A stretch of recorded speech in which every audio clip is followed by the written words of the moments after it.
After taking the life of Selena, I plan to work for Shakira after I am released next year on parole.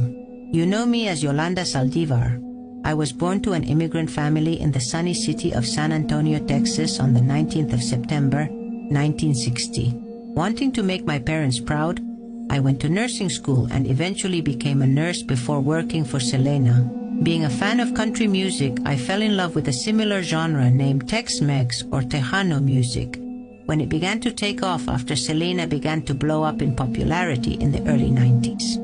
After going to several of Selena's concerts, I tried to get in contact with Selena's father, who managed her band, to start a fan club in San Antonio because I knew it would be a huge success as Selena was blowing up in the music industry. Selena's father eventually gave in and made me the club's president due to my huge support for Selena. I was then promoted to manager of Selena's clothing boutiques in 1993. However, I would have never imagined anybody would find out I was embezzling money from both the fan club and the boutiques. It was in January 1995 when Selena's father began receiving calls from fans who had purchased memberships and received nothing. Wondering where the money was going, he began an investigation and discovered I had stolen more than $30,000 by forging checks. I was then confronted by Selena's father and banned from ever having contact with her.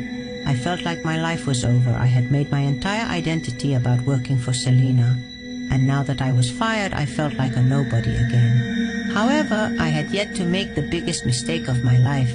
On the 31st of March 1995, I was confronted by Selena at my motel room at Days Inn. She came in and demanded I give her the financial papers she needed for tax season. Feeling enraged and betrayed, I grabbed a firearm and did the unthinkable, because if my life was over, so was hers, I selfishly thought. She then collapsed on the floor, and as the clerk called emergency services, I fled the scene by leaving in my pickup truck. I eventually surrendered after a 10-hour standoff with the police.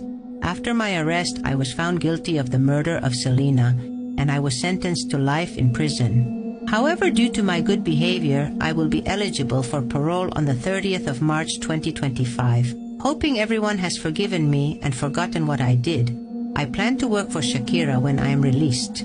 What do you think about this?